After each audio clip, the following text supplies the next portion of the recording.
Hey everyone, and welcome to episode 2 of the Campfire and Chaos podcast, where today we are going to be speaking with PixellBunnie, who is our special guest for today's episode. Firstly, Pixel, before we do jump into DVD, streaming, all things chaotic, how are you doing? I'm really good, thank you, Dan. Thank you so much for inviting me on. How are you? I'm doing great. I'm doing great. Thank you for asking. Now, obviously, we have just sort of passed Christmas. I mean, it is now 2026, but how was your Christmas? How was your New Year? Did you get up to anything exciting or?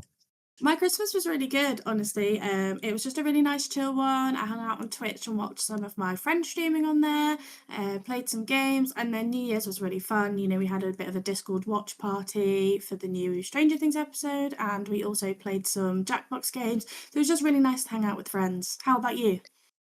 Yeah, no, it was really good. So, Christmas with family, Christmas with loved ones, and pretty much did the same thing. So, when I saw some fireworks on New Year's Eve, and then came back and watched Stranger Things as Oh, well. lovely. Yeah, honestly, I don't know. Like, I don't. Obviously, we're not going to give away any spoilers here. I did Yeah. speak with Felix, who was on a previous episode about this, and I asked him the same question. What was your thoughts on the episode? And if you can give the obviously the answers without spoilers, that'd be amazing. Just for any Yeah, of the listeners. of course. Honestly, the first hour I found really good. The pacing was great. You know, it had that real shock factor to it. Hmm. Um, but then the sort of, for me, the second half of the episode, I feel like was a bit of a waste. They definitely could have done a lot more with it, and it's almost left like a disappointment in for the whole show to know that the ending wasn't quite what I wanted it to be. Um, Yeah, so I just it just felt a little bit lackluster, and like the last hour could have been something completely different, and the last hour could have been put into sort of a 15-minute ending type of thing. absolutely. I mean, I think yeah, everyone's entitled to their opinion. And part of me does definitely agree with that. I think after a certain point of the episode, I was just expecting something else, and that thing that I was expecting just didn't happen. Yeah, Um, I love Stranger Things. I thought they did really, really well with it. I'm not going to say I'm super disappointed with the ending. I'm just saying I think maybe I just wasn't expecting it to end the yeah. way it did. So like I said, great show. Hats off to the writers. They did a really Oh, good job with the show. absolutely. And honestly, I wished I could do it all over again. I wish I could watch Stranger Things for the first time from the first episode at the start Yeah. to the end all over again and just experience it. It was amazing. Yeah, It was absolutely. amazing. I think the final episode, I think there was that lackluster because it had been built up so much, so we kind of Yeah, expected something else. definitely. Yeah. I totally agree. I totally agree. But all in all, I still enjoyed it and oh, I It'll miss it always hold a already. place. It'll always hold It a will place. always hold a place. I totally agree. I totally agree. So for so for the listeners as well, if you haven't heard of PixellBunnie, Pixel is a streamer over on Twitch who does stream quite a bit of Dead by Daylight. So before we do get into any real conversation about obviously who you are, obviously Yeah, about you and your Dead by Daylight journey, I want to know one thing. Who yeah. is your Dead by Daylight? Hear me out. Well, I mean, Ghostface, of course. Why would it not Ghostface. be? Absolutely. I mean, who wouldn't want to be chased around by a man wearing a mask? It's just perfect. There's little sneaky Okay. sneaks everywhere. I mean, look, I suppose I probably could have gone without asking if I just looked at your shirt. Yeah. You have a big ghost face and a heart on your shirt, so that does that makes a lot of sense. That makes a lot of sense. That's perfect. Yeah, no, and that's fair. I've heard quite a lot of people say, they're very very much into Ghostface Yeah. in more ways than one. I think some are different to others. Some just like the character because of how he portrays himself in the Scream movies, Yeah. and some people have different ideas. But let's not get into that. um, but honestly, I just want to say I really appreciate you taking the time out of your evening. I suppose it's evening right now. Yeah. I really appreciate you taking the time out of your evening to come and talk to me to appear on the podcast as one of our guests. So thank you so much for being here. Absolutely. Um, Thank you for inviting me. Absolutely, absolutely. So, for myself and our listeners, who might want to get to know you, how would you describe yourself as a creator, and where does Dead by Daylight fit into that? Okay, so as you can probably tell by looking at me, I'm a little bit of a goth girl. I Hmm. absolutely adore anything horror related. Um, so I've always found a passion in the sort of like scaring and like I'm very into like how people's minds work. And That's sort of like psychological, right? Yeah. yeah, so, like, the Okay. psychological side of it, and that's where I really, like, enjoy, like, the horrors, serial killers, and stuff like that. So Dead by Daylight, getting to run around and sort of try and survive and be like, get jump scared and stuff like that really sings to me because I love to, like, try and process why it affects me in that way. Yeah. But in terms of personality, I'm quite a bubbly person. I'm Mhm. quite loud, I'm quite energetic. You'll often find me moving around on my screen a lot or dancing to really silly dances. Um, I'm just a bit of an outgoing character that likes to have fun, chill. Can't promise I'm any good at any of the games that I play, but I'd rather go in, have fun, and be silly than be a pro at anything. I see. I think that's great because I think with Dead by Daylight, although people can see it as more like a, I think there's always been a big debate about Dead by Daylight. There's a side of people that say, oh, it's a horror game, and other people say it's like a party game because Yeah, obviously a lot of people play it with their friends.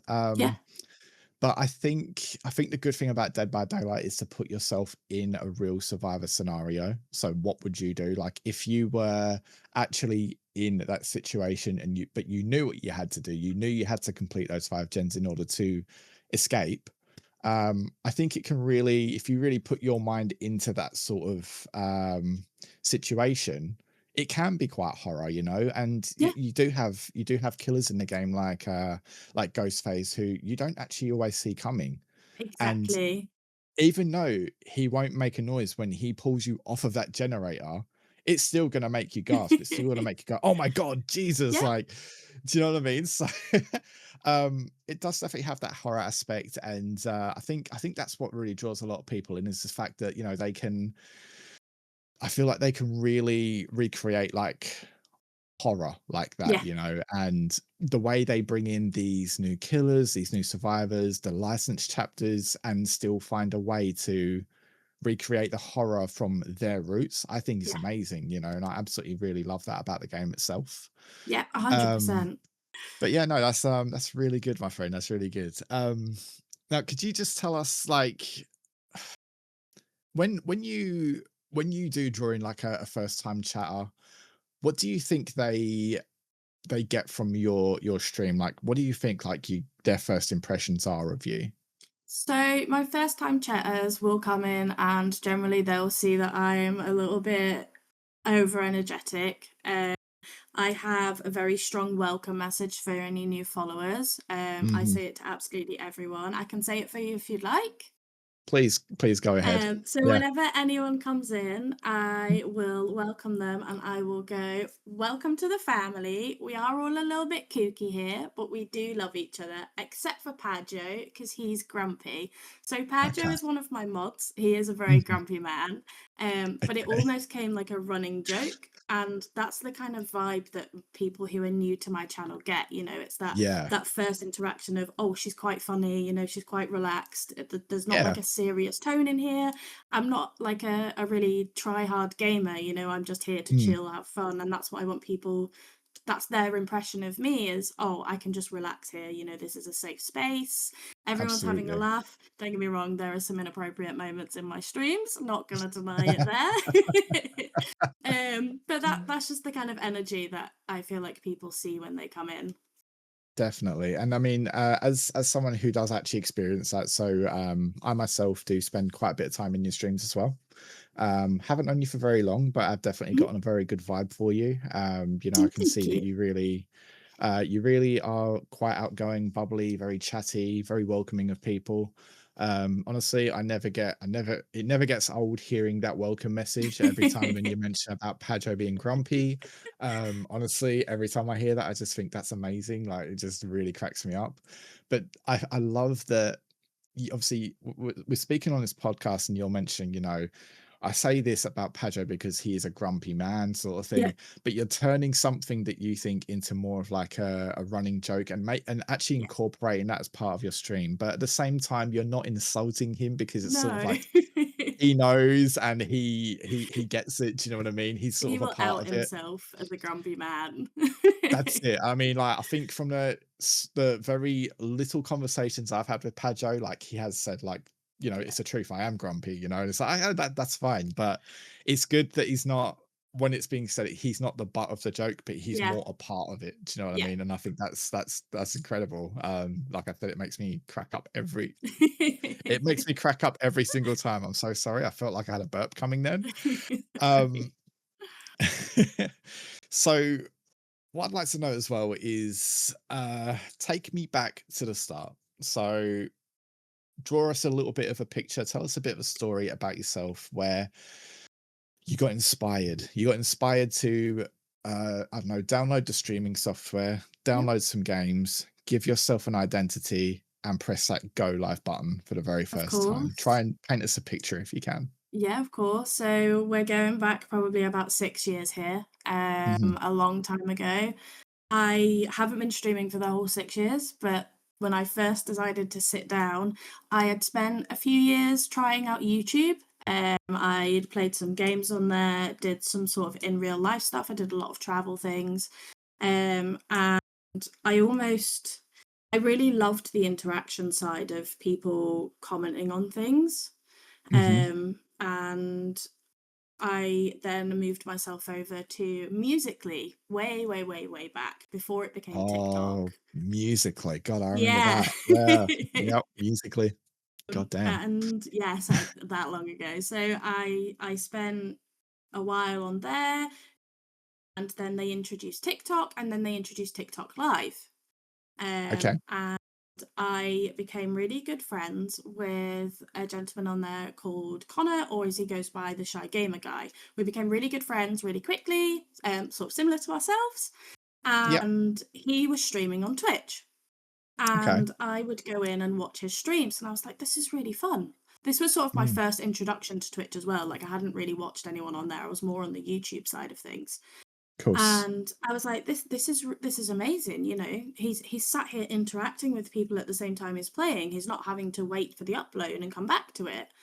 Um, and I was like, I was chatting to him about it, and I was like, how do you do that? And he walked me through it. And then I installed Streamlabs to my PC, and I thought, you know what, I'm going to test it out. I'm going to see how it goes.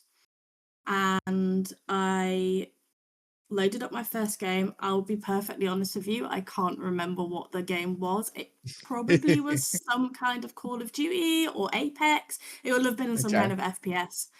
Um, and I just hit that play button. And because I'd had a following on TikTok already, I also went live on TikTok at the same time, and it kind Right. of coincided with each other. And Yeah. some people came over, and when I tell you the joy it brought me to sit there playing these games whilst talking to all of these new people, um, it was incredible. You know, Yeah. I am very much a I don't remember the actual word for it, but that instant gratitude feeling. Yeah, I definitely. Yeah. I get such joy out of that sort of instant reaction. It's beautiful. Mm, And people just talking to me about like their day to day and how they get on, and then this community just started to flourish, and it just started to definitely. grow. And that was my first introduction. I did stop streaming for a while, about Yeah. 3 years to be exact. And I recently, in the last 2 months, 3 months, we're going back to October, started up Mhm. again, and it's been an incredible journey all over again. It's like Good. starting afresh. Yeah. And I've got older people who used to watch me back then coming back. I've got new people, new friends like yourself, and Yeah. just this whole warm and welcoming community that has reminded me the reason I started streaming in the first place. So it's just been wonderful.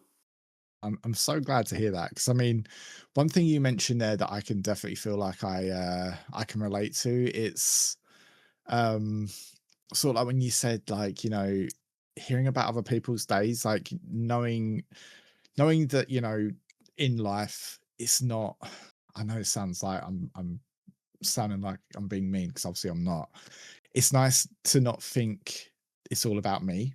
Yes. Like especially when you're streaming, it's nice to sort of like hear about other people, what are they up to? Like how's their day been? And sometimes it's nice to sort of if you know that you haven't been doing very well, it's kind of nice to either be able to relate to somebody or Yes. hear that they're doing well because it's sort of like, well, back when um back when you were feeling like how I am these days, where I'm just not feeling very chatty, I'm not feeling Yeah. very high energy, it's nice to see that you pulled yourself out. So Yeah. it means I can too, and Yeah, 100%.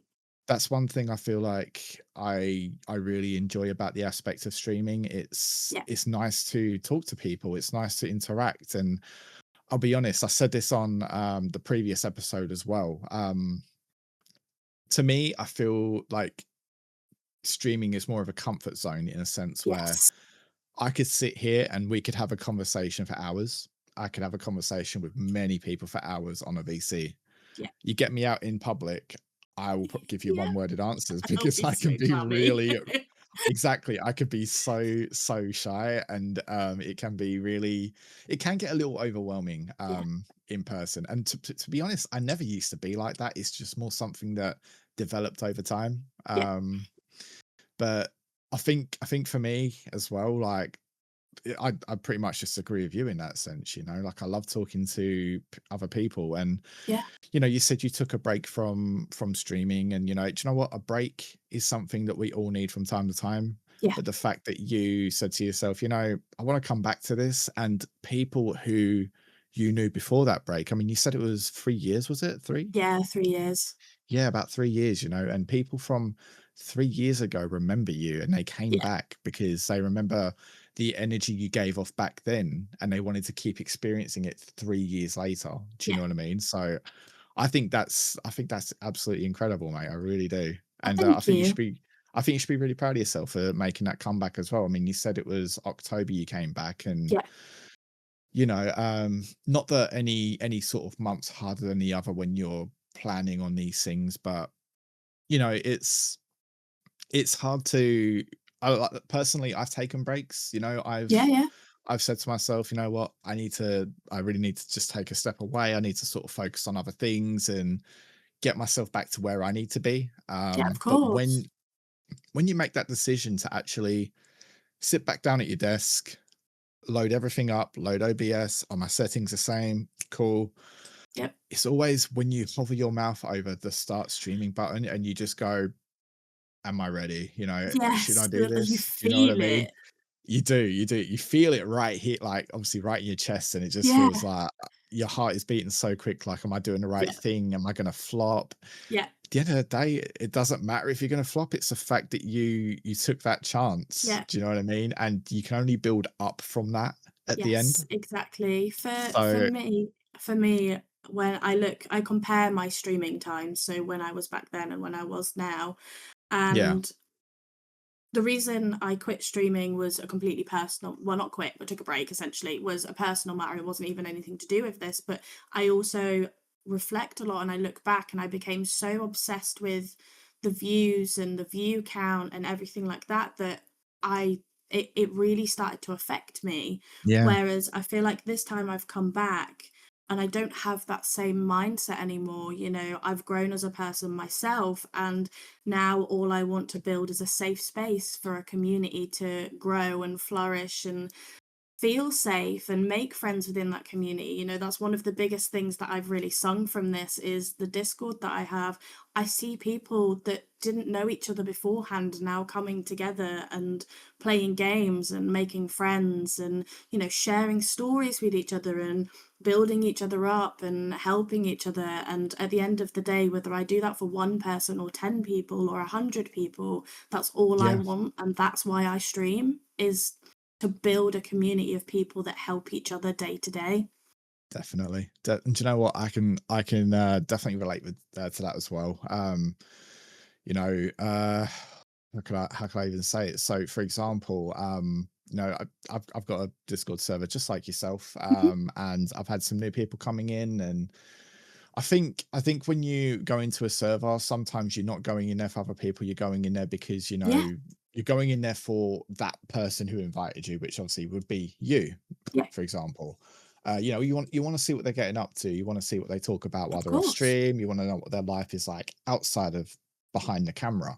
Yeah, Um, but like for me, for example, just a little shout out here, Danielle, Lewis, and Corey.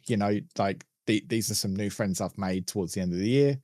um and for example, Danielle and Corey were basically just strangers, didn't yeah, really know each other. They just were mutual in the fact that they came into my streams, and they play games quite often now. they yeah, they speak on VC, they hang out, and seeing things like that is actually amazing to me, because it's just yeah, like, in a sense, not to be big-headed, but I kind of feel like I helped those guys yeah, become friends. Do you know what I mean? And there's nothing better than feeling like you've made an impact for someone else. Like yeah, you might have necessarily just helped someone find their next best friend. Do you yeah. know what I mean? And it's things like that that just really remind me why I love doing what I do. You Exactly, know what I mean? 100%. I have a similar story. Two of my mods are now they've been in a relationship for, I think, nearly 2 years now because, Oh, and again, not to be big-headed, but because of the community that I built, it brought them together and, yeah, now they're happy together. So seeing seeing what I do and like yourself, what you do, what streamers do, have that positive impact on people's lives is the whole reason that we do it. exactly, exactly. And honestly, it is just an amazing feeling, it is. And like you said, like with your mods, I believe I know who you're talking about. Yeah. Anyway, myself, but I didn't know at first that that's who they were. But it's kind of nice to sort of think like, I had an impact on that. I sort Yeah. of helped that happen. Do you know what I mean? So I think that's amazing, mate. It really is. Um, so I remember just earlier I asked you about obviously your first stream, and Of course. you said back then you're not really too sure if you remember your first stream. I don't think a handful of us would know. Like, I mean, I Yeah. know the only thing I remember about me starting off with streaming is that I started streaming Call of Duty Black Ops, I think it was, Yeah. or Black Ops 3, and I was doing it on my PlayStation 4. Yeah. Um, and I did not understand anything about Twitch. It literally was just a setting. It was a setting on your PlayStation. You could connect it to Twitch, press a button, and it would say start streaming. And then you just get random people coming in and be like, hi, they'd stay for 2 seconds and then they'd go off. And it's like, Yeah. okay, hi, bye. No camera or anything. It was literally just gameplay and audio. I think Yeah. even at that point, I was even too shy to have audio. So I'd literally just play the game. Aw. Um, yeah, good times. But with that, what I'd just like to ask you is, um, so quickly going back, you said you're not really too sure what you remembered you started streaming with, but could you remember what sort of inspired you to try Dead by Daylight? Did you see Ooh. did you see, for example, like a promotional post from the developers? Did you see somebody else playing it and you thought, oh, you think I think I might be able to get into this? Do you know what I mean? Actually, this all goes back to my friend Connor again. Sort of October time, when I was streaming the first time, we were playing a lot of Phasmophobia. Oh yeah, Um, yeah. That's the ghost the hunting ghost game. hunting one, yeah. So Right. we was playing Okay. like a lot of that. And then Connor had sort of mentioned Dead by Daylight before to me, and I was, we'd played that much of Phasmo that I was a bit like, I need something else. Like I've Yeah. been playing this non-stop for like 3 weeks, and I need something else. And then he told me more about Dead by Daylight, and I was like, okay, let's give it a try. Let's see what it's about. And I got straight into it, and immediately the art style blew me away. Yeah. I absolutely adore the sort of cartoon sort of, it's almost the darker Sort of like side of this. comic, like dark comic Yeah. sort of vibes, right? It Yeah. it's got like a stylized edge to it, it's got Mm. it's really stunning. Now I'm a sucker for audio and visuals. Absolutely love Yes. them. And to come in and see all these character designs and all the different cosmetics that you can wear, and going into the maps and seeing like what places being recreated, Um, Absolutely stunning. And then the audio as well, you know, running around, you've got all these different killers' audios in your ears and stuff like Yeah. that. And I was hooked. Yeah. Immediately, I was hooked. What also helped is Pun I was intended, by the way, with the hooked, right? exactly. Um, I was a Feng main back then, and she had a pink bunny outfit, Right. and because I'm Pixel Bunny, I was immediately like, "Okay, this game is made for me." Like, she's literally there. There is Pixel Bunny. She's right in front of me. A young girl in a pink bunny hoodie, Mhm. beautiful. But Yeah. that's what got me in. That's what hooked me in. I love that. I love that. So you said that it was your friend Connor that sort Yeah, of gave you that sort of push to go, "Oh, do you know what? I think this is actually a bit of me. I wanna give it a try." yeah, That's yeah, okay. So yeah, I think that's just I think in a way that might be the same for me because, like I said, when I say when I first started streaming, I played like Call of Duty. That was very, very. I wouldn't say that was even streaming. yeah, At this point, I lived in Australia, and I had a PlayStation 4, and I was playing. Have you ever heard of Dying Light? yes, Yeah, so that's sort of like zombie free running. yep, Great story, great game. Spoke about this on the previous episode as well. But I used to play that, and I used to play Call of Duty Black Ops 3. yep, And that's pretty much where I sort of started in yeah, regards to, well, that's the thing, I'd even rarely call it a start because I just pressed the button, shot some people for maybe like a couple hours, and then yeah, that of was it. course. Do you know what I mean? And then I think when I really did start, like I was literally running off of a laptop that was meant to be like for it. When I say it was a laptop made for study, I mean the RAM in it, the CPU, it didn't even have a graphics card in it. It had nothing in it for you to actually stream.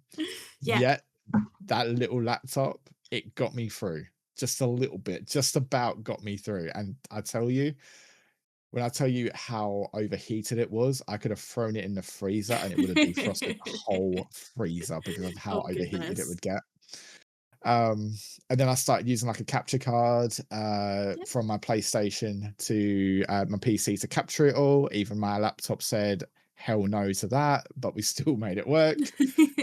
And then I ended up just upgrading to a PC, and I think that's just sort of where streaming really sort of opened up for me because there was a lot more to do in the game. Yeah. Like I had to learn how to use mouse and keyboard. Yep. Obviously, there was an interaction side. It wasn't using a controller and then having to put it down to put a command in my chat or do this or do Yep. that. It was just sort of like all in one Yep.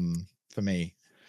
Um, but yeah, like I think it's hard to sort of sometimes tell it's hard to sort of remember like when was your first stream because I don't know about you, but I think some of us are just like dribbed and drabbed with streaming Yep. um until they have actually started saying, right, I'm going to be more consistent and made it a part of their day-to-day life where Yep. you might stream 3 days a week, for example, and people know that, Yeah. it's not just, oh my god, it's 3 a.m in the morning, I can't sleep, Call of Duty's loaded up, I'm going to go live, Jump on and stream, yeah.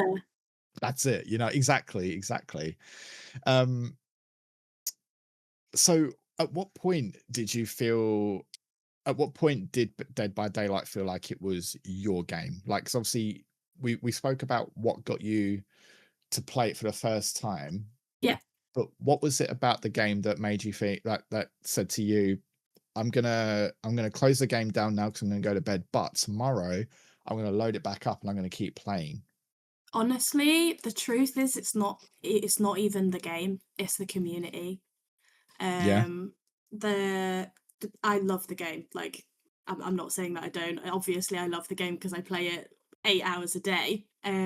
hmm, It's the community that comes with Dead by Daylight. You know, those little moments in the lobbies where you're having a little joke with strangers, or yeah, you jump into a game and at the end you've got that interaction with the killers.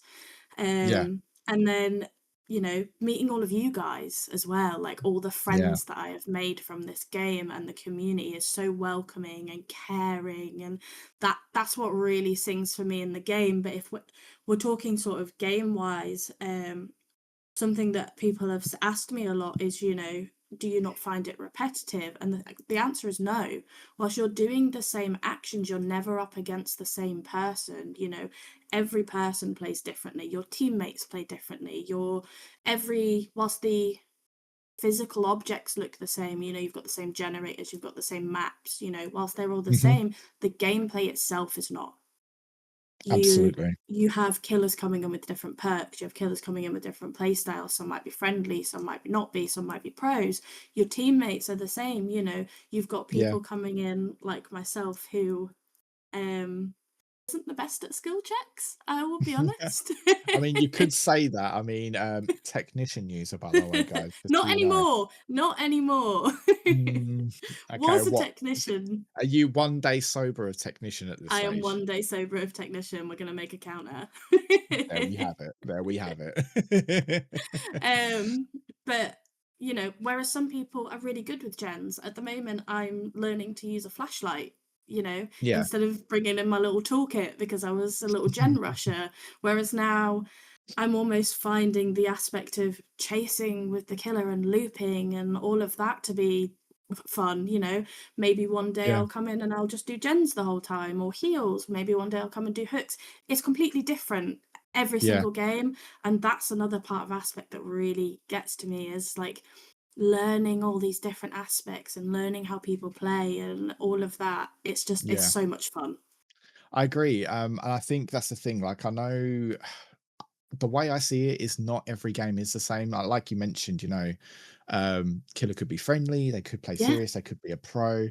And sometimes you get your friendly killers who are not actually there to get their wins, but actually just want a bit of survivor interaction, just have yeah, a bit of personality. And that's one thing I love about the game is you do actually find that, you might start a chase with a killer like very early into the game. You might have loaded in for say 20 seconds and the killer's come towards you, but yeah, on the other side of things, they're not actually coming towards you to try and hit you. They're coming towards you to nod at you, or yeah. like Give you the with this nodders. Christmas event, they're coming towards you just to throw a snowball and then walk away. Do you know what I mean? Exactly. So it's it's one of those things. But even outside the event, like, it is nice to see players with a personality.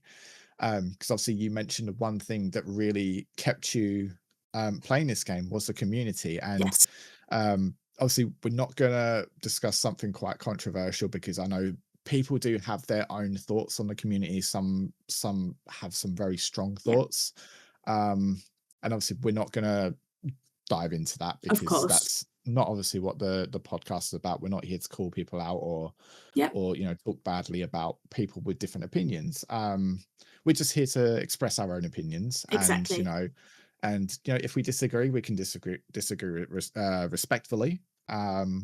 But personally, I can agree. I do love the community. A lot of people do like to have fun in the game and not take it so seriously. There are Yeah, very, very skilled players who do think of the game as, right, I need to win every game. I need to show how skilled I am. yep, That's fine. You can do that. But I find quite a lot in the community where, for example, if I've had a really bad survivor game, let's say I've been the first one to be sacrificed, at the end of the game, they can still turn around and say like, "GG's, you played yeah, really well." And I'll be like, "Do you know what? I actually didn't." And I know they're yeah, probably saying that just to sympathy, like make me feel better out of sympathy, and that's fine. But it doesn't cost anything to be kind enough just to say, "You know what? GG's. It wasn't of your game, but I course. wish you luck in your next game." And I Yeah, think that's what I love about this community is because I see a lot of that happening, and I see a lot less of like a toxicity going on compared to how I used to see it. yeah, Like, I don't very often get people be like, GG easy, you're, yeah, giving me some kind of hell for anything I did in the game. Like, people would just understand, it wasn't our game, but we move on and we see how we yeah, go. And, going back to when I said, like, not every game is the same. I'm going to say that is at least 99% truth because then you do sometimes have games where, like, that 1% is literally game after game after game of a killer slugging you or tunneling you. And sometimes you just got to say, I think that's enough for me tonight. And I Yes. can feel myself getting a little bit frustrated. And it happens when you're on stream as well. I think some people on your opposition, when they see that you're streaming, they sort of want to be like, well, I'm going to be the main character here and show you how Yeah. much better I am in front of your viewers, for Yeah. example. And you know what? Let them do it, because quite honestly, I'm Absolutely. not there. That's it. I'm not there to break down your whole killer skill or anything like that and tell you what you did right and what you did wrong. Yeah. Just play the game. If that's how you play it, if I die first out of everybody, or you tunneled me, you camped me, Yeah. GG's, man. I'll I move on to the I next. I have a saying in my streams that cat. I ma make no claims to be good at any games. Yeah. I'm busy, you're gonna have to leave, thank you. Can we have an interview of the cat after? Is that Yeah, okay? absolutely, Or 100%. She'll talk your ear off.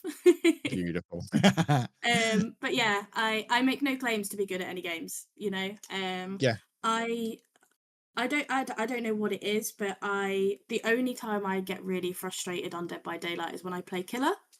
If I Right. am playing survivor, it really doesn't phase me. If I'm out first, if I've been tunneled, you know, Yeah. fine. I'm just here to have a good time and have a laugh. Exactly. I'd never take it seriously. I'm very well known for getting easily distracted, which is one of the reasons why I used to run technician. Mhm. Yeah. And Whether that's another perk to recommend is for your teammates, called correctional. What's it called? Is it correctional action? yeah, Something like that, yeah. Which is my a Jonah perk. yeah, Corrective action. That's the name of it. I don't know why it was on the tip of my tongue yeah, earlier, but corrective action. You know what that does? it corrects my skill check miss. Yeah, every time Yeah. you miss a skill check, it won't blow the generator. It will basically just say, "Well, I'll take one for the team, but don't Yeah. do it again." A lot of my friends run perk builds around me. Uh-huh. They Is that they see right? I'm coming and they will build a class around me, and I'm just like,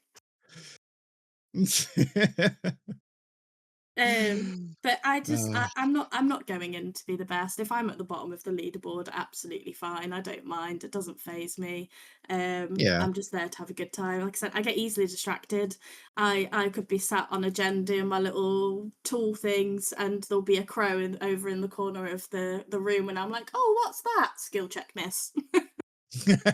I think we've all been there. I think we've all been there.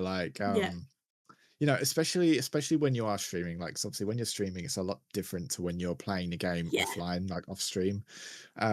You might be playing with games on like voice chat and everything. yeah, And you don't really necessarily need to look elsewhere when you're doing that. yeah, Compared to when you're streaming, of course, you're checking chat every now and then, yeah, and you don't want to miss a message. So you might be sitting there, hitting your skill checks, just blah blah blah blah blah, and then you look over for 2 seconds. Someone said, "Oh my god, Pixel," and you go, "Hi," and at the yeah. exact same time, that gem blows because you've missed that skill Skill check, check. right? Yeah. So I get that, but for God's sakes, woman, please stop using technician. I'm Okay, on it's Unbreakable now, okay? yeah, okay, but we're gonna help you explore some different Okay. perks as well. I Okay, I'm being outed because I haven't changed my perks in years. that is true. That is very true, because I believe in a different conversation we've had, you've mentioned that you've used the same perks for how many years? 3 years, 4 3 years, years. 3 That's 5 guys, years. that is 3 whole years of not being sure if you can hit skill checks, just so you Yeah. know. Hello again. 3 whole years. And the thing is, you've actually sort of helped me push on to my next question with what Shoot. we've been talking about. So, what I was going to talk about is what could be frustrating in the game for you. And obviously, you've mentioned that the only time you really get frustrated is when you play killer. Yes. Has that got anything to do with the fact that you don't usually play killer, or do you just Yes. feel very inexperienced? Like, just talk me through that. Yeah, so I am absolutely a survivor main. I always have been. I've only just recently tried to play killer, so I would probably say out of the probably about 1,000 hours I've played on Dead by Daylight. About 3 of those hours are killer hours. Okay. Fair. I I have never really been able to pick up the skills with Killer. I recently started playing as a spirit, and I feel like that's Okay. where I'm starting to learn the audio side of Dead by Daylight. You know, when you Yeah. injure a killer, you then phase walk and you have to listen to find where they are because obviously you can't see them. Um, so it's all about listening and learning. My Yeah. frustration, I guess, when I've played a killer, and it's all down to practice, you know. I won't have been that good when I started playing Survivor. It's all about learning. Is that going Absolutely. against people that know how to loop? Yeah. As someone who is learning how to loop, um, and I get really excited when I do a good loop, but I also get Mhm. it from the killer's perspective of how frustrating that is now. Yeah. Um, you know, I've had times where I've been chasing someone for a good 10 minutes and everyone's done all of their gens and I'm just like why I'm freaking out, like I'm really Yeah. frustrated. Um, but I guess that's also part of the fun of it is Definitely. that frustration of, okay, I need this next match. If I get the same again, how can I do it better? How can I outsmart them? And the one thing that I will say is because I have so many hours in Survivor, I kind of know how a survivor thinks. Yeah. So I'm Definitely. now that's how I'm now learning to play as a killer is using the mind of a survivor but as a killer. So that would be my biggest frustration is going up against people who you'll know yourself playing. If you're a survivor, you can tell when a killer's new. Like Mhm. you know when someone's not a normal killer, like they're obviously a survivor or they're new to Yeah. the game, Like, quite and you get experienced. Yeah. yeah, you can feel it, but you'll get the odd survivor group that will then use that to their advantage. Yeah. Um, Absolutely. Yeah. and that's my only real frustration is going up against people who will try and make it a difficult game for you on purpose because you're Yeah. new to that. That's the thing, and I think one thing you're doing right already is the fact that you are diving into a bit of killer. So as you said, you are, let's say, 99% survivor main, and you've only just Yeah, recently used 1% of that to be a killer main. yeah. So you're trying to balance. Well, I'd hardly say it's balanced out, but the fact that you are trying killer is a great start Yeah, because the best way to learn how to loop or to do certain things against killers is to actually play that killer, watch how other yeah, survivors react to you and what they do. yeah, It's something you can definitely take notes of. definitely. I've And learned play against spirit so much better now because of it. yeah, and that's the thing. And obviously you said, like, with Spirit is, in my opinion, quite a tough killer to learn, especially when you are in phase walk. It might be an unpopular opinion amongst listeners as well, to for me to say that Spirit is a hard killer to learn, but I mean that in the fact of her power basically means, yep, I can't see anybody, Yeah, but I can see scratch marks and I yeah, can hear. Okay, yeah, but if someone was to throw a pallet down at you while you are phasing, how do you know they haven't, like, quietly vaulted that pallet and you've gone yeah, to the other side? Do you know what I mean? And that's obviously sometimes where you go, maybe they're new, or maybe yeah, that they exactly. just made that mistake. And I think every killer is always going to be a challenge to learn. I don't actually ever look at any killer and say easy Yeah, to play. A lot of people say Legion's quite easy to play because obviously Legion can, put you into deep wounds. He can yeah, run, but there's always a counter to everything. Like of with Legion, course. they say don't heal against the Legion Yeah, because by the time you've healed, you could be working on a gen, and yeah, that's not going to be doing you any favors. Because if he goes straight back into his frenzy again, yeah, you're yeah, and straight back into deep wounds all over again. yeah, Um, Same with plague. They say with plague, don't cleanse until, well, my rule of thumb personally is if I go against a plague, I won't cleanse until at least the generators are all done yeah, or I'm on death hook. yeah. Because if you're It's so saying to quick. me, yeah, if you're saying to me, if I cleanse, I've got an extra chance to keep myself a bit alive a little bit longer before I die, I'll Yeah, take that, you yeah. know. But anytime before that, as annoying as the sounds and the visuals can be towards a plague, I'd rather just push through it, get Yep. gens done while I'm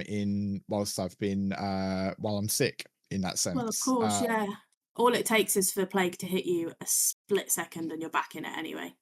Well, it's that, but also you got to rely on your survivors to also be cleansing as well, because Yeah, you might have just cleansed, and then you might not even realize that that survivor who's on a gen yeah, hasn't cleansed, and they haven't infected a gen for you to just hop on it and then get sick exactly. all over again. Yeah, So yeah, you know, it's all these different aspects to playing killer where you always have to learn something new. You're never going to know a killer back to front. You're always going to learn something new about that killer. But I think it's a good start that you're diving into killer. Like, I mean, do you feel like you're going to stick with spirit, or do you think you might branch out, try some other killers you're not too uh maybe jumping out of your comfort zone with? yeah. So at the moment, obviously, I'm playing a lot of Spirit, but that's because, uh, and a lot of people tell me actually that they think Spirit's quite a hard killer to learn, but I've actually found it relatively simple myself, which is a shock because I have tried other killers. I have tried to play Legion before. I've tried to play Ghostface before, which of course, Hmm. and I actually found them really difficult. Like I Yeah. struggled to play them. I think I tried to play Nurse once, and oh my god, not for Yeah. me. That's But I definitely want to expand out. Even if I just get to a point where I can go, I've got 5 killers that I can choose from, just like a little handful. I yeah, can swap between them. I never want to be perfect because like I've said previously, I'm not about being the best at the game. I just want to have fun. But yeah, I'm really enjoying the aspect of now when I go against a spirit as a survivor, I'm like, okay, I know how your face walk works. I know what you're listening for. I know what you're hearing for. I know you're tracking my scratch mark. So let me walk rather than run.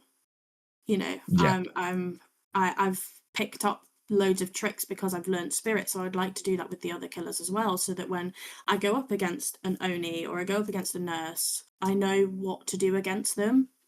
yeah. No, absolutely. I totally agree, and that's the thing.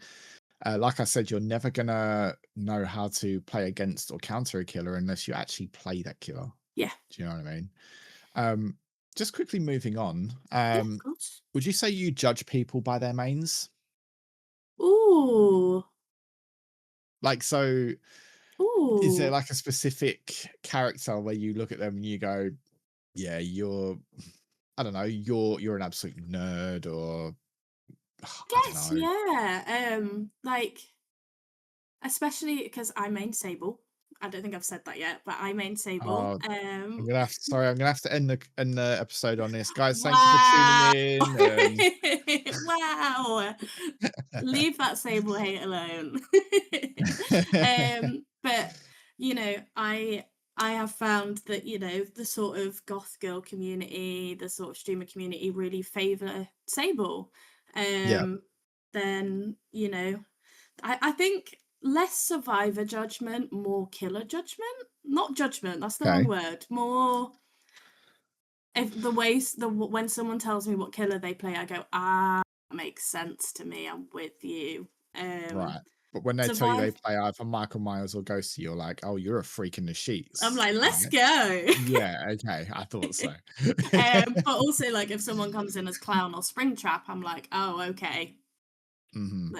Yeah. Yeah, yeah, you can go into the bin. Yeah, basically, yeah. Now, I make no judgment. People are allowed to play whoever they want to play. I'm just saying I don't particularly like playing against the clown. Do you know what? I'm with you on that. Personally, I don't actually enjoy going against a clown. That's probably the one killer Yeah, where if you said to me, if you sat here tonight on this podcast and you said to me, I really enjoy playing clown, I would literally say, right, next question, because I yeah. don't actually want to elaborate on that anymore. No. But who do you refuse to play though? Like out of every Oh, character, it could be survivor, it could be a killer. Who do you refuse to play just based on the character themselves, or maybe what you think what sort of vibes you think they bring? oh, I'm gonna get hate here, but I absolutely hate Dwight. You hate Dwight. I hate Dwight. Why do you hate Dwight? I just find him really annoying. I don't know why. I don't really like his perks. I don't really like his character. I don't really like his customizations. Really? Do you know what? Really? I think you might rustle a few feathers there because I Yeah. know quite a few people that do I'm sorry, love guys. Dwight. She's not I'm so sorry, but sorry. well. I am. It's just not my cup of tea. And do you know what? That's absolutely fair. So, like I said anyway earlier, everyone's entitled to their opinion, but um, I mean, I actually quite like Dwight's perks personally. I mean, prove thyself, it actually does help other like the survivors. I feel like his perks are very selfless. Like Yeah, he doesn't care about what it's going to do for him. He cares about what it's going to do for his teammates. So obviously yeah, with Bond, he can keep an eye on where his survivors are. So whereas where the other people are, if he needs to go and help or prove thyself, to give you that bit of extra gem progression, and leader as well, which obviously gives you progression in yeah. other actions as well. It's very selfless perks that he has, and I think that's one good thing about him. Mhm. I've never really gotten into Dwight myself. I might play him for a challenge, or if one of my friends say, "Oh, play Dwight with me," I'll play Dwight, but Yeah, he's not really a survivor I'd literally load up and go, "Oh, I'm gonna play a bit of Dwight yeah, today." Do you know what I mean? Like it's never someone I've really been interested in. I yeah. mean, he's one of the first survivors to be a part of Dead by Daylight, Mhm. and in my eyes I see that as sort of like he's one of the OGs. However, when I first started playing, I started playing as Nia, and Nia Yeah, always just stuck with me when I was playing, but I just never really found interest in playing Dwight. of course. Let um me throw the question back to you. Who do you not like to play as? See, listen, you're the guest on this podcast. I'm the host, so no. Who do I not like to play as? Oof. Do you know what, that is actually a really good question. Mhm. Who I would refuse to play as? Goodness, I don't even know if I'm honest. Actually, no, I do know, right? And I feel like this might be a little controversial, but I refuse to play as Ace. Oh, okay, yeah, So, look, I agree. Ace is a very funny character. I think a lot of people who love their memes play Ace. I think he's yeah. got some outstanding cosmetics Oh my god, yes. that bring a lot of people to want to buy him, to want to play him. I think for me, it's the sounds he makes. Like obviously each survivor has their injured sound, their Yeah. grunts of pain, all of that. Oh, we know. I don't I don't yeah, I bet you do. Um but I don't know what it is about Aces. And plus, he's got that moustache, he's got the glass, he's got the hat. Like, I'm literally waiting for him to pull up in a white van and ask me to Yeah, get into the back of it. And I'm just got like, I don't puppies. like that. Yeah, no, he's got puppies, he's got candy. Yeah. He has GTA 6 in the back of his van, and Oh, let's I go. don't know. I don't know if I want to be there. Yeah, um But yeah, I think for me that'd be the survivor I would yeah. probably yeah, I'd probably avoid playing as if I can. But I know quite a lot of my friends do like playing Ace, but I don't know if they physically enjoy playing Ace or if they just like playing Ace For the because other meme. people like them playing Ace. And yeah, Yeah. because they're being a meme, of course. Yeah. Um so we touched a little bit about you as a content creator, where you started, Mhm. what inspired you to start and all that. Um but could you tell me what's something so how I word this because I don't want to sound stupid while saying it. So what's something that you wish someone had told you before you did start streaming? Like what do you So, wish that someone said to you, if you're going to start streaming, bear this in mind? okay, I have the perfect answer for this question because whenever anyone asks me what they should take in mind for streaming, I always tell them this. It doesn't have to be perfect. That's my biggest thing. I wish someone had told me that way back when, you know. I put way too much concentration onto having the perfect mic, having the perfect webcam, having the perfect setup. Like everything had to be 100%, you know. I had to be 100% perfect every single time, you know, the jokes had to be Mhm. on point, all of that. Wrong. Absolutely Yeah. wrong. It doesn't have to be any of that. Could you? please, lady, none of it has to be perfect, you know? Yeah. And I wish someone had told me that the first time round, but I'm grateful that I know that the second time round, you know? Yeah. Um, as everyone who watches my streams know, I'll sit and do stuff in Streamlabs whilst I'm streaming.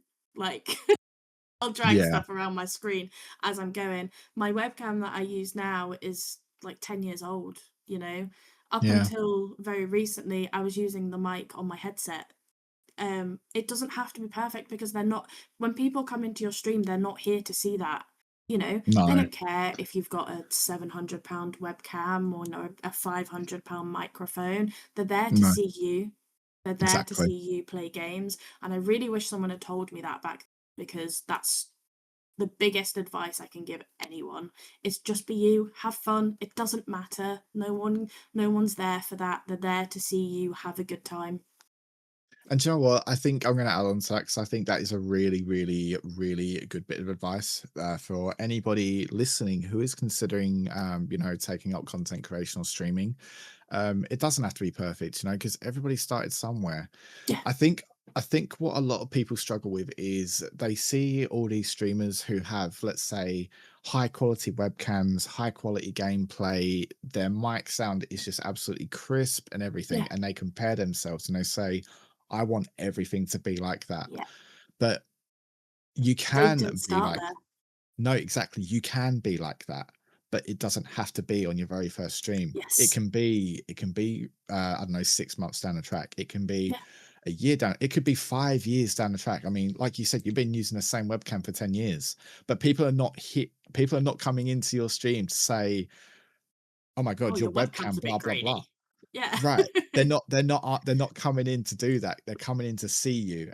Yeah, With you providing a webcam, regardless of how old it is, you're giving people the opportunity to see you. exactly. Um, whether your microphone is worth, like you said, £500, or if it's worth a fiver off of Amazon, they can hear Yeah. you. They Yes, can see you, they can hear you. And sometimes that's all people want. exactly. Um, and obviously that has there's no hate towards, like, people that are like VTubers or Oh, no, people of that don't. course. No, absolutely not. And, like, people that don't use webcams, or, they're not very good at talking, absolutely not. Go at your own pace. Whatever you're comfortable with, that's what matters. Mhm. As a content creator, you will find that some people are more very out there and they don't stop talking, and they probably don't show any signs of like nerves or anxiety when they're on stream, but I can guarantee you somewhere deep inside them, they do have that. But Oh they're my just trying to goodness, find yes. exactly, and they're just trying to find things to talk about. They're trying to find things Yeah, to close those quiet gaps. yeah, So sometimes you might find yourself saying something completely ridiculous. I do it all the yes. time. I know this about me.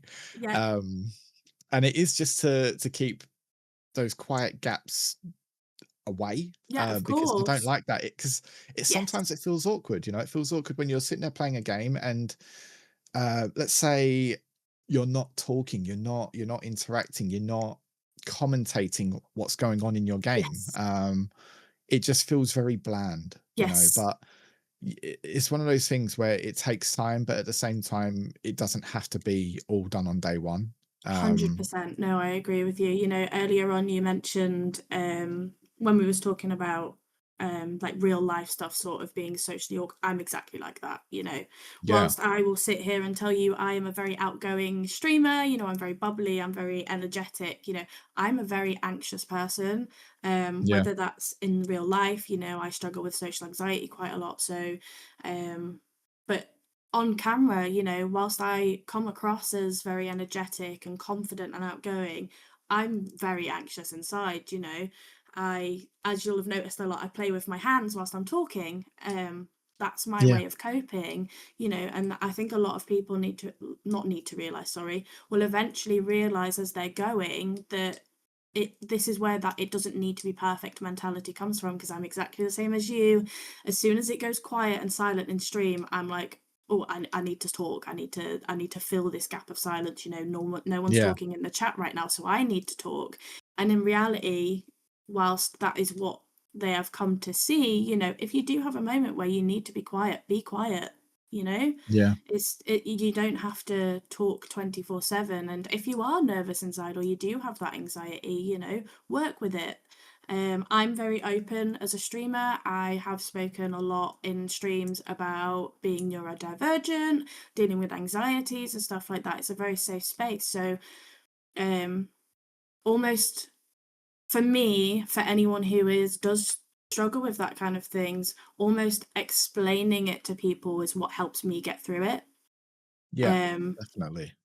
but yeah, just No, that's and do you know what? That is very, very well put because I think the common misconception that especially new streamers have is if nobody's talking in chat that you shouldn't either. mhm, I don't actually believe that. We've all been new to streaming, and I think yep, the one thing I've learned is regardless if your chat is quiet or you don't really have anybody watching you, you can still commentate what's yeah, going on. Like you don't have to aim it as if you're talking to someone. You exactly. could you could say it as if like, oh, like, you're in chase, you'd be like, oh my god, this ghosty just hasn't left me alone, or Yep, I think this ghosty has so and so perk. You don't have to aim your conversation at a specific someone, yep, or even just your chat. You can just talk, because yes, when people do discover you on Twitch, you might get discovered while you're offline, and they might go, "Let's go back and watch his VODs." If yep. they see you just sitting there like quiet and just not really having much of a personality, It's no s- engagement. there's no engagement there, and I just think, just give yourself a chance. Mhm, Put yourself out there at the end of the day because absolutely. you don't realize just what you can do until you try it. And do you know what? If you stream one time, two times, three times, and you think, I just don't think this is for me, there's absolutely no problem with that because you Yes, you you took a chance, you took a shot in the dark, and it didn't work out. That's okay. You tried, you should be and proud of yourself for trying. you should be proud of yourself for trying because I don't think many people actually even give themselves the chance that they deserve. Mhm, So, and it always boils down to the same thing though. It always boils down to, have anxiety. What if people judge me? What if people don't like me? What if yep, I sound weird? What if I look weird to people? What if a troll comes in? All of yes, those things, absolutely. all of those things are a part of trying it, and Yep, they are all um a potential outcome. Like any of they're those all things can valid happen. thoughts. All of us have had them. All of them. Everybody. Yes, they are all valid. Everyone has them. I'll be honest, sometimes I'm making clips for TikTok, right?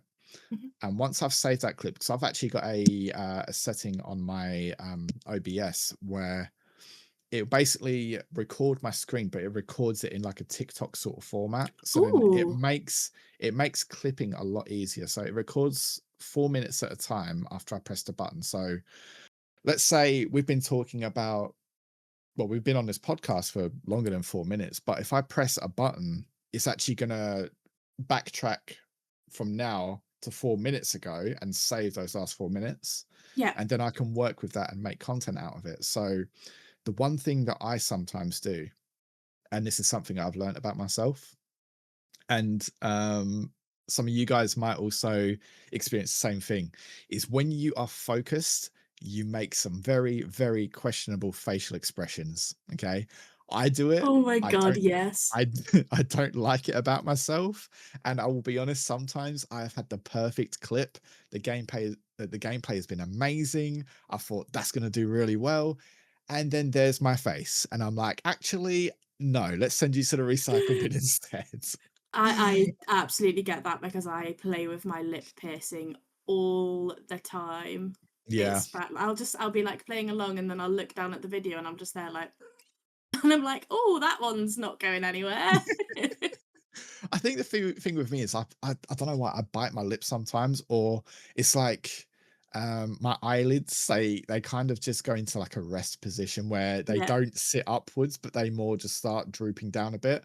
yeah. So when I watch that clip back, I look angry, but I'm actually having a great time. Great time. Like it's like on the inside, I'm like, guys, this is so cool, but on the outside, I look as grumpy as Pajo. Do you know what I mean? So Yeah. And obviously I think of that and I just think if I post that, people are going to be very confused. I'm giving very mixed signals. Am I Yeah, happy about what I'm posting, or yeah, is this clip of me just being grumpy, or just, I don't know, looking weird? Do I look like the Hunchback of Notre Dame? Like, I don't know. yeah, I get that. So I think that's the one thing for me. So I think that just goes to show that every content creator has a All of downfall us. somewhere. All of us You have ask it. the biggest content creator, I can tell you right now, they'll have one thing that they say: if I didn't Absolutely. do this in my streams, I think it'd be a lot better, you know. So Absolutely. We'll go ask Kai and I- Cenat. oh yeah, we'll go ask Kai Cenat. Yeah, Exactly, yeah. exactly. Definitely, definitely. I mean, I don't think the guy even has enough time to read his chat No, because it I goes don't think a we'd get an million miles answer. an hour. No, definitely not. Um, but no, definitely. And I think it's sometimes good to sort of just talk about these things, Yes. put them out in the open, because I think a lot of people just think, oh, streaming's easy. And some people might find streaming easy, but it doesn't always happen like that. It's not Yes, always easy. absolutely. From a Um, viewer's perspective, just because from a viewer's perspective, I watch a lot of streamers myself. I know you do as well. We have a lot of friends that are streamers. mhm. Whilst it looks easy from your viewing perspective, for them, I can guarantee you they're sat there thinking, okay, is my audio coming through okay? Am I okay? How do I look? I'm terrible for having my webcam up in front of me, and so I can see how I look all the time. Um, and they're Yeah, thinking, is the gameplay good? Is the content good? Am I being engaging? These are all things that go through your head constantly. definitely. So I really get a little bit disgruntled with the line where people say, "Oh, you just sit in front of a computer," because it's not that simple. It's not. It's not. Um, like I said, I think some people do find it easy. I think it's a case by case sort of situation. Yeah. Not everybody feels confident. Not everybody feels that they can sit and talk to people or know what to say. But I think Mhm. some people just find it very natural. Whereas I think some people even just have a very blunt sort of outlook where, Yeah. someone might come and say, oh, hey Dan, how you doing? They might just go, yeah, good, and then just keep Yeah. going on with what they're doing. Yeah. And that's them, But um, I'm trying not to like lose my thoughts here as I go. But basically, I think it's good to sort of just be honest about Yes. where you have downfalls and things that you might find a bit uncomfortable about yourself, Of because course. not only are you putting yourself out there to be critiqued by other people, but you're putting yourself out there when you're already critiquing yourself. Yes. Do you know what I mean? So Absolutely. it can be like, people say, oh, it's easy, or it can be scary. It can be both. Yes. But I do think the anxiety definitely outweighs the braveness of it, in my Yeah. opinion. Because obviously when you're sitting here, they say, oh, it's so easy. Yeah, do you know what? Sitting down is easy. Yep. Playing a video game is easy. But when you're adding I don't know, communication, or It's entertainment. You're being an entertainer. exactly, exactly. And sometimes you can come off of your stream and you can just you can take your headphones off and you could take the deepest breath and go, oh, what a Yeah. day. What a day. Because you That's can get very overstimulated. It Yes. can be very overstimulating at times. Or sometimes you can sit there and go, do you know what? I've been streaming for 5 hours. I reckon I can go for another 10, just Oh out of Lord. nowhere. Not mentioning anybody in particular. Let's not talk But about my random 14-hour stream that came out of okay. nowhere. Yeah, yeah. We'll I mean, you can talk about it if you want, but I No, mean, no, we're good, we're um, good. All I'm gonna say is by the end of that, I was a literal zombie, but it was yeah, it was great. I had such a good time. good. And to know what? As long as you've had a good time, that is literally all that matters. Yeah. And I love to hear that. I do.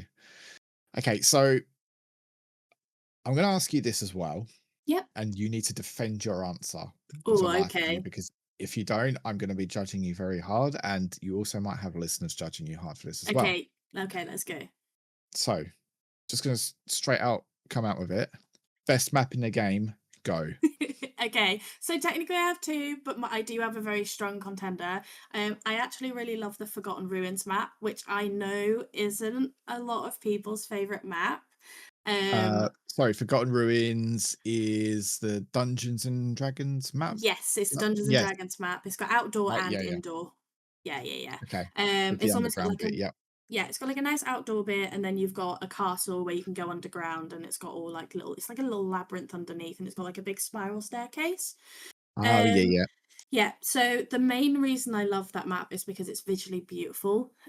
Mhm. There is a room in that map where it's a big library and it has the most beautiful purple ceiling with all like constellations and stuff on it. And as I said earlier, I'm a very visual, like I love the visuals in a game. And as a book talk girly, we will not go into that. Library with a beautiful purple ceiling with constellations, gorgeous. Like it just sings to my heart. So for me to say my favorite map, it's got to be Forgotten Ruins. I really like looping on there as well. I think the spiral Mhm. staircase is a really fun one to go about. Um, Yeah. so feel free to judge as much as you like. Is that sort of like the obviously you mentioned the staircase. There's usually if you when you think about when you go into the interior of that Yeah, castle, there's like before you get to the stairs, there's like a little middle piece yeah, where there's usually a pallet. Is that yeah, the sort of loop you're talking about? yeah. That one there. Yeah. That is a dangerous loop. What are you doing?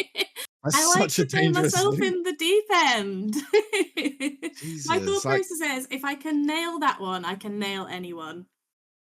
okay, look, that is a fair comment, Mhm. because honestly, it is definitely a 50-50 Yeah, palette there. You either take the hit or you succeed with it. Whereas obviously exactly. when you got bigger loops, you can usually judge if you can make another loop around Another it. Like if round, you can yeah. greed that palette. With that one, it's really, really hard And because I I like the find my gamble. that's a good gamble, but the problem is I find myself getting to that palette and I'll go left and the killer will go left and then I'll go right and the killer will go right. So we don't actually know who's mind gaming who until it then becomes obvious when they just swing through the palette and smack Yeah. me one. Um, I I I what know. about your second map? You said you had two. Okay. So my second favorite map is more a bit of a silly one. As I've said on my thing, I like to, mess around and stuff. I really like Freddy Fazbear's map, okay? Mainly because I really love the like cinema room and the like ball pit area in the arcade.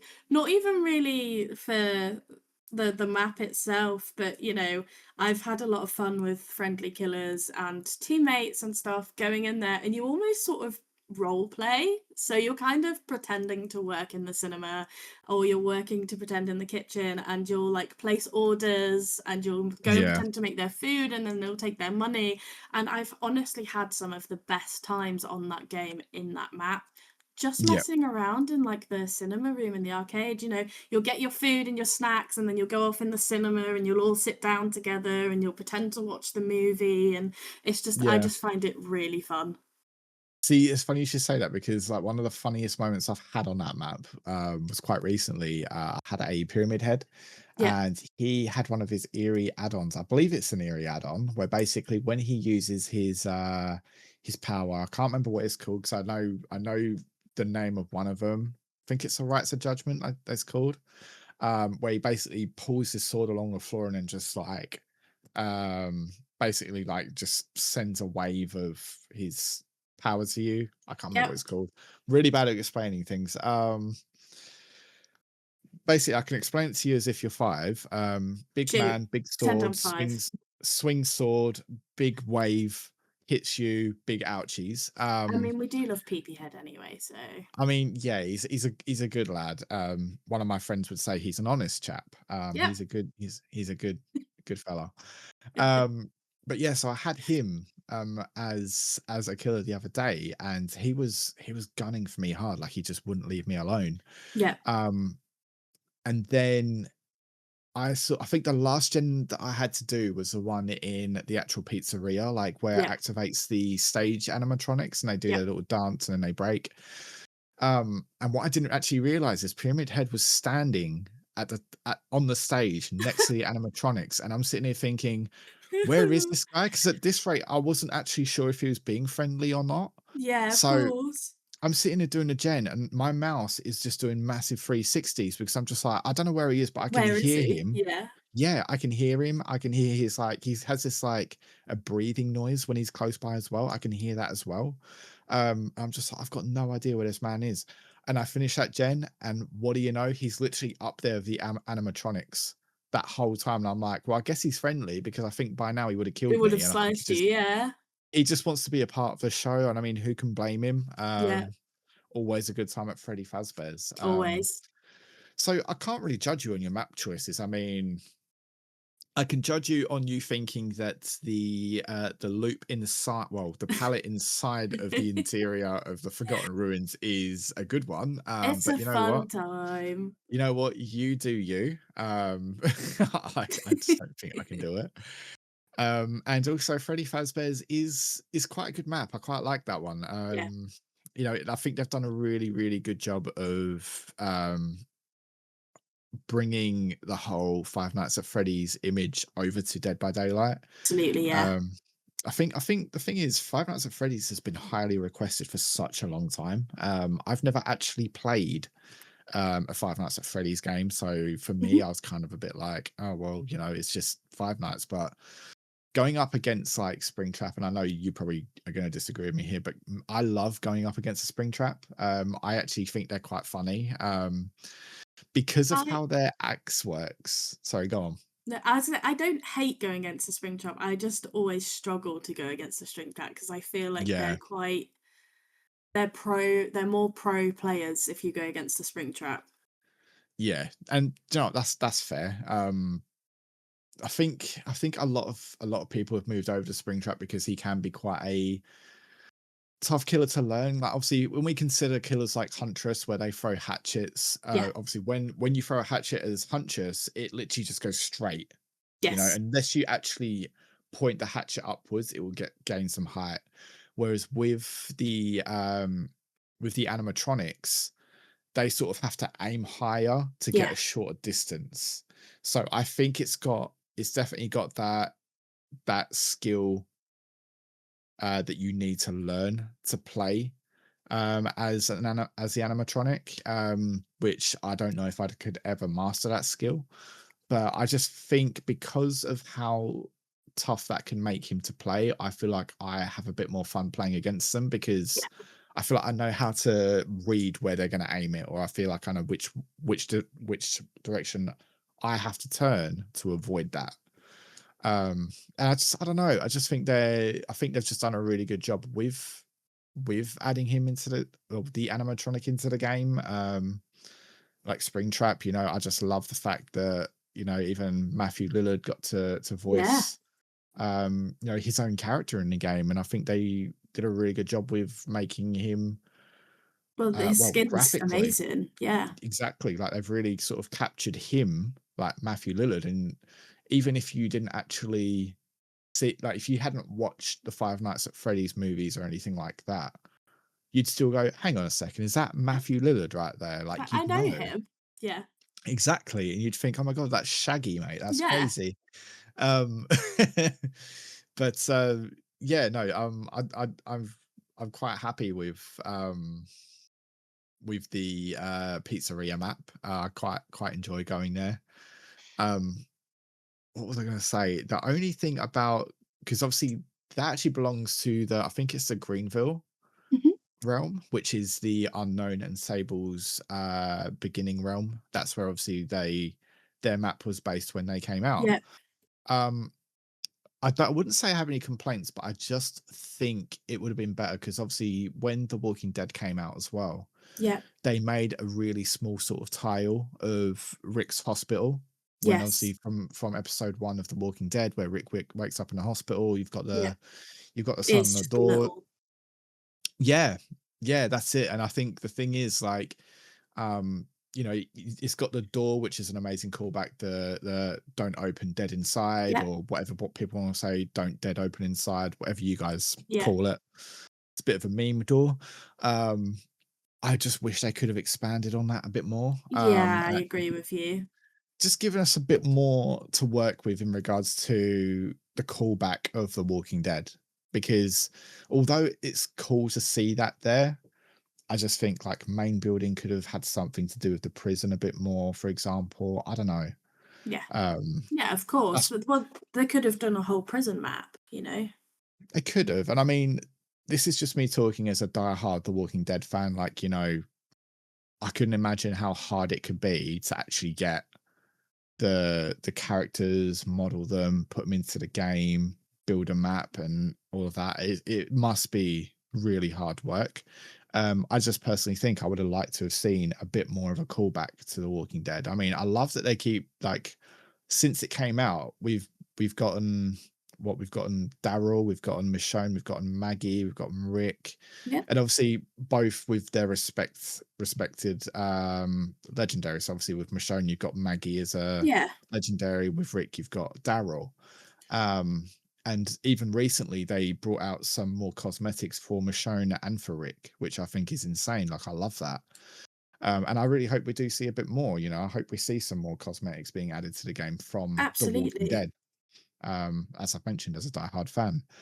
Um, but yeah, no, I think those are some pretty solid maps to be I'll take that. I'll take that. a bit of a fan on. Yeah, I'll give you that. I'll give you that.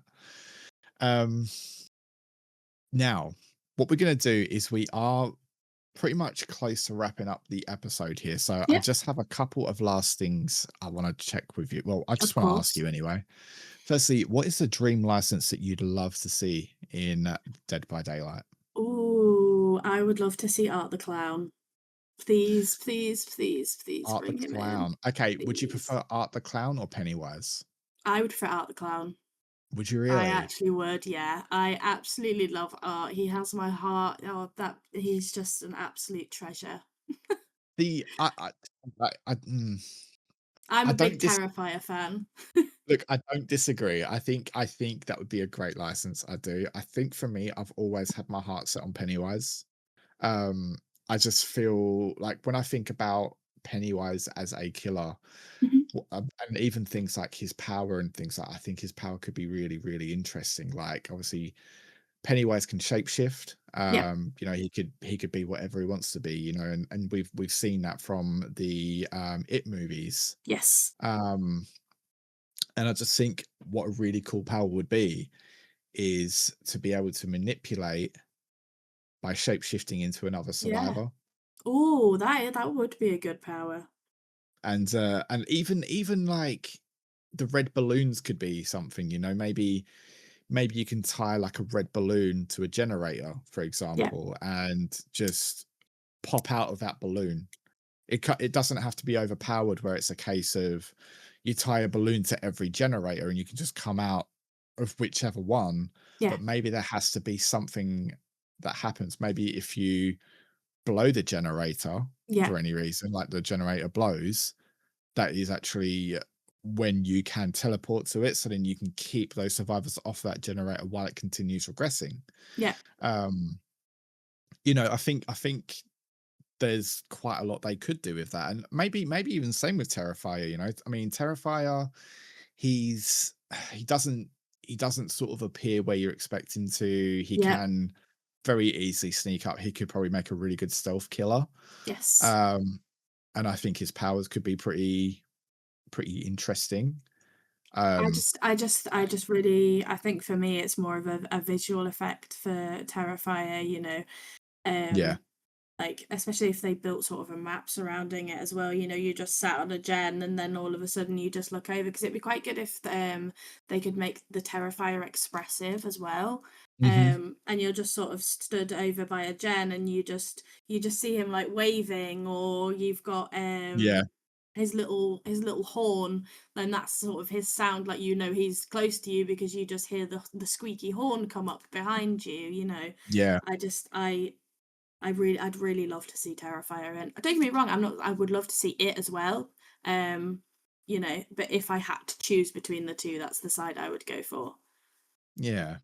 And thinking about it, I think a really good sort of idea for having Art the Clown in is obviously if we think about um what's his name Freddy, Mhm. um, obviously his when you play against him, what you need to do is you need to constantly keep yourself awake Yes. in that game, and I think it'd be interesting to have some kind of power for Art the Clown where you have to maybe pick up one of his horns and squeak Yeah. it to get yourself out of a certain, I don't know, Yeah. mindset or an effect that you're experiencing. Somewhere along those lines, I think could be quite interesting. That'd be good, yeah. But yeah, actually, that's not a bad thought for. um, but yeah, no, I think that's not really a bad thought for a dream license. Yeah. I think that'd actually be really interesting to see, and I think a lot of people would end up becoming an Art the Clown main. I Probably also you as well. Yeah. I also have a bit of a selfish reason in that I really wanna get a Dead by Daylight leg sleeve, and I really wanna get an Art the Clown tattoo, and I really want Art the Clown to be involved in the Dead by Daylight tattoo, so if they can make that happen. I mean, look, tomorrow, imagine they announce that Art the Clown is joining Dead by Daylight, right? And then you go and get yourself your tattoo, and they say it's a very, very early April Fool's joke, or they Oh, I actually would cry. say he's only available for a month, and then we're losing the license to him, And and then then he's you basically gone. sat there, and you've Yeah, got yeah, that's it. yeah. And then people look at you, go, "That's not very Dead by Daylight Yeah, that's tattoo not of Dead you." by Daylight, is it? Okay, so before we do get into our very final question before we end this episode Mhm. here, I want to know there's one perk in the whole game you can add. Well, there's a perk you can add to the game. It can be whatever perk you can come up with, or you can remove a perk. Tell me about which one it would be. Okay, and can we please get rid of Lightborn? Lightborn? Okay, so you don't want Please. Lightborn in the game anymore. Please, as someone who is not the best looper, as someone who is trying to learn how to use a torch, is I've played games with you before, and Yeah. I've played games with a lot of friends. I still can't tell whether a killer is Lightborn or not, and I'll just be there shoving my torch in this killer's face, and they could be looking down for all I know, and I've not picked up on it, and I'm like, oh well, they're Lightborn then, and then someone else is like, no, they're not. Look, I'm just like, this is not fair. Oh, So Jesus. please take it away. I mean, I think a lot of people would agree and they say, "Oh, I hate Lightborn, please remove that perk." And I don't think it's that controversial to sort of say, "Please remove Lightborn." I don't think they will because obviously Yeah, Lightborn is a perk which obviously for those who don't know, so Lightborn is a perk which means that you can't actually physically blind the killer in any way, shape, or form. You can usually tell if a killer has Lightborn because it usually takes maybe one or two, I think it's about 2 seconds before a blind actually occurs, as long as you're aiming at the killer's face. If it takes any longer than that, you will know they have Lightborn because it just won't happen. Um, and a lot of people, a lot of people keep saying, "Oh my god, Lightborn! I hate Lightborn." I think I hate Lightborn. I hate Lightborn. I don't necessarily think I would remove it because my opinion on it is a wasted perk slot. People bring a Lightborn because there are other ways you can avoid yeah, getting blinded. One thing I learned as a killer when I was playing killer, um, plenty of times have I been into a match when it's been like, 4 flashlight survivors, no worries. I've downed someone and I just know there's someone hiding around that corner or in that bush. So yeah, with a torch, yeah, before I go picking up, what I do is I walk over to that downed survivor, stand over him for 2 seconds, and that's when all the other survivors think, right, he's about to pick up, and they draw themselves out, and then I know, okay, this is my time to get some, well, to scare them away, yeah, Sometimes survivors do it to themselves where they crawl and they crawl straight towards a wall, which means cool, I can just pick you up and face the wall, which means I yeah. can't get blinded, which is great. Um, but otherwise, like, I don't know. I don't know if I would necessarily remove Lightborn because I think sometimes it's good for beginner players as well. Mhm. Like people are still trying to understand like how some of the items work and how to sort of counter flashlights. I don't think people should run Lightborn religiously. Yeah. I think Lightborn should be more of a learning perk. You know, okay, you're getting into matches with people with flashlights all the time. Give yourself a break from it, you know, Yeah. or use this to learn. Okay, if I didn't have this perk, they would have gotten that save. You know, I Yeah. don't know. That's how I'd probably look at it personally. Right, so Pixel, we are nearing the end of the episode. So what I Yep. have done is I've gone ahead and taken the liberty to prepare a little bit of a discussion topic that we can talk about together. Okay. So what we have here is a Reddit post Oh, uh, okay. from 1 year ago, and the title is "Am I the asshole for last second switching to Lightborn?" Which is really ironic because I didn't actually think that whilst we were talking about Lightborn that this was what it was going to be, because I didn't actually have a look because I wanted it to sort of be. I didn't want to read it and then think about what I was going to say. I just wanted it all to be Yeah. natural. So funnily enough, am I the arsehole for last second switching to Lightborn?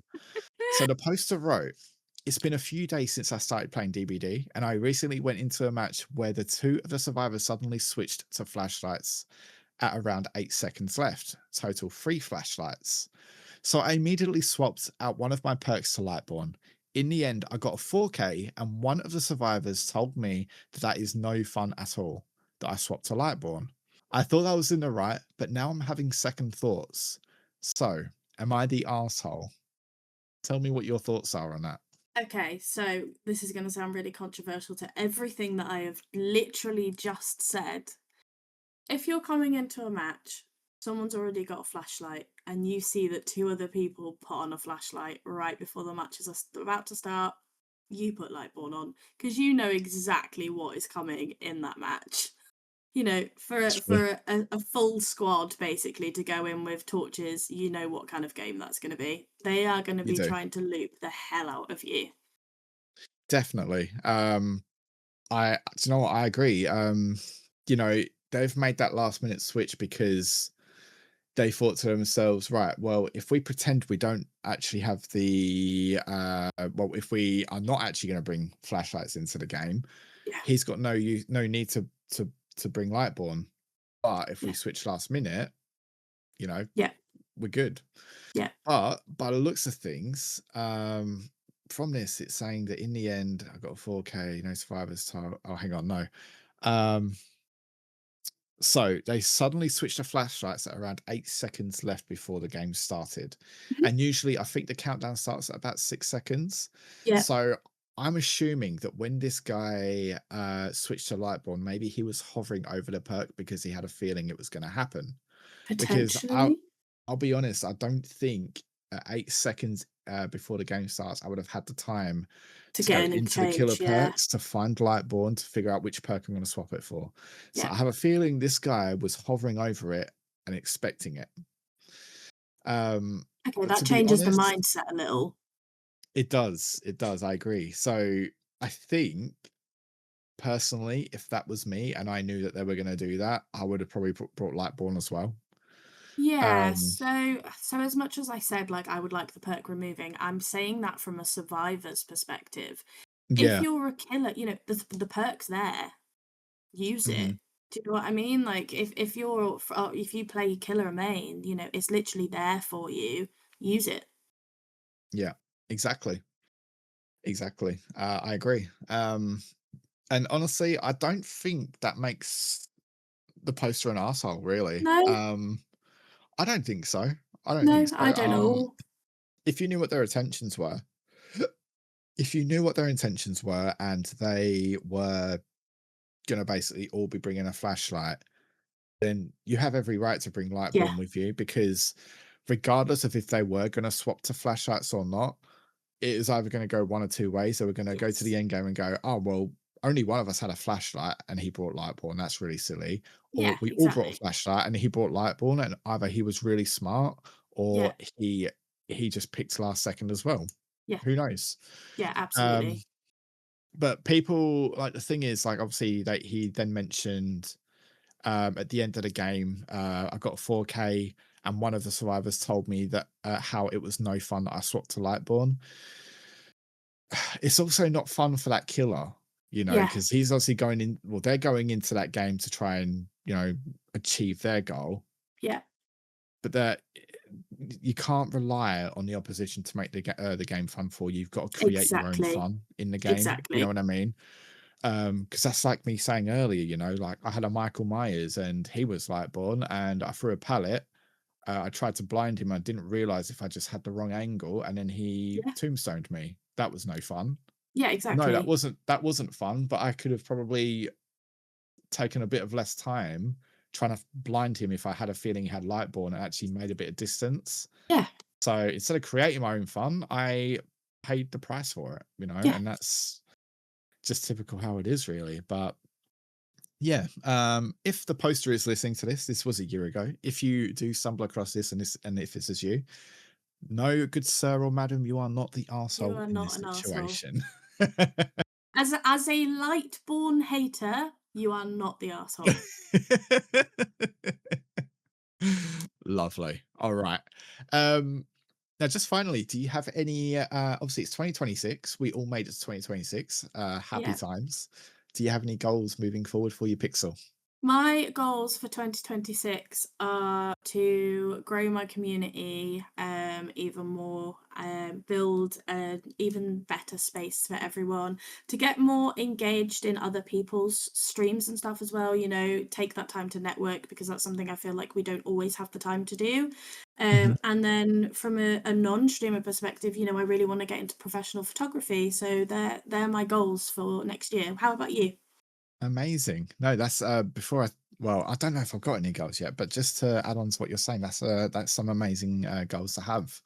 Broadening your community and being a bit more engaging and doing something a bit outside of streaming and having a bit of passion for photography, Yep. you know, um seeing a bit of the outside, if that makes sense, Yeah. because I know me, I probably don't see enough outside, but Yeah. no, that's some incredible sets of goals you've got Thank you. sorted there. As for me, I don't know if I've got many goals, if I'm honest. I think I'm uh, actually no. I think my main goal for 2026 is to be accepted into the Dead by Daylight Creator Program. So as you know, they just before the end of the year, they released a bit more of a statement as in regardings to the updated criteria as to how Yep. to get into the creator program. I did apply. I believe I fell short in regards to my concurrent viewership. I Yep. believe, not 100% sure. So currently I am trying to improve on that. Obviously trying to make some more content. Hopefully trying to start up the YouTube again. Yep. Um, and I mean, look, this episode's going to be on YouTube, so hi there. Um, Hi. so I feel like I'm breaking a fourth wall there somehow. Um, but yeah, I think that's one of my main goals. To be honest, I try not to set myself too many goals because I end up getting myself a bit over stimulated with it because I feel like I have to focus on a lot at Yep. the same time. Do you know what I mean? But I think that's my main goal because if I do get in, I feel like I've just achieved everything Yeah. that I've wanted to do. Yeah. It's a game that I love, you love, quite a lot. Well, people that listen to this podcast must have some kind of love for it if they're Yeah. actually listening to this. They obviously got that interest. And to be honest, to be some form of ambassador to represent that game, I Yes. think would be absolutely amazing. It'd mean absolutely a lot to me, and I know it'd mean a lot to the community. Of course. Um, and of course, I'm not using this podcast to basically, ask Dead by Daylight to let me in. I know there's specific criterias. I know you guys need me to hit certain goals and stuff, and that's obviously what I'm working towards. But yeah, I think for me that is just one of my main goals for 2026. You'll get there, buddy. Hopefully, maybe just continue to see the platforms grow a bit, Yeah. to expand the community, meet some new people, um, maybe even try and get a bit more IRL meetups going with some people I've met online, which would be Definitely. really nice as well. I know we spoke earlier about having a bit of anxiety like in real life, but it doesn't all have to be like rush and all that. It can Yeah. always just be, take our time with it whenever we're all sort of ready, and Yes. we don't all have to continue talking to each other on that day. Yep. Just let it all flow, let it flow. Definitely. Um, but yeah, I think that's my main goals for 2026 personally, I think. They're good goals. But yeah, thank you. Thank you. I would like to say I thought very hard about them, but I didn't. I really didn't. Um but honestly, I think that's pretty much what we have time for today. So before I do wrap up the episode, is there anything else you'd like to add before we do so? No, I just want to say a huge thank you, Dan, for inviting me on here. It's been a real joy talking to you. We've had some really good laughs, we've had some really good discussions, and it's just been a delight. So thank you so much for inviting me. The pleasure is all mine. I'm so glad that you were happy to come and speak to me. Mhm. Obviously, we do speak outside of stream, Yep. outside of podcasts and all that, and we do have some really good conversations. But I think a lot of those conversations just stem on the game we're playing at the time. So like Yeah. we'll talk about um sort of like when we're playing Dead by Daylight, we don't actually just sit down and have these sorts of conversations. It's Yeah. all about what's happening right then and there in the game. Yeah. But honestly, it's just been really, really nice to sit down and talk about things. Actually, get to know who you are. I Oh. mentioned, I mentioned on the last episode with Felix, like I think the one thing that people don't really talk about is where did you come from? Where did you start? Where did your journey begin? Yeah. And I think it's really, really interesting to find out. And I think it's going to be interesting for people to hear that, because everybody has their own journey they start on. Everyone Yeah. starts somewhere. And I think sometimes people might relate to that, like people might relate to you in a fact where um maybe they're quite nervous, they're quite anxious, they didn't have all the fancy streamer stuff, but you know what, get out there Yeah. and give it a try. You Absolutely. never know, and you don't need all the fancy gear and No, the expensive cameras, microphones, the light up mouse, keyboard. You don't need that. I think Or you this was about a tenner from Amazon. Like, exactly. And by the way, not sponsored, but yeah. yes. No, that's it. I like to hear where people have come from, in their journey, and I like Yeah. to hear about what their goals are and where they feel like they're sitting at the moment, and just sharing some of their memories, to Yeah. even hopefully inspire other people to go and follow their dreams. Like, I don't know if streaming was a dream for you, but it was something that you were obviously interested in. It was something you obviously wanted to build the confidence up to do, like Yeah. myself. And look at you now. I mean, like you said, you took a break, but you're back, and Yeah. you look like you're having an amazing time creating content and engaging and building your community. So I think that's Absolutely. amazing. Thank you. i'd, I I'd really take my hat appreciate off it. to you. Of course, mate.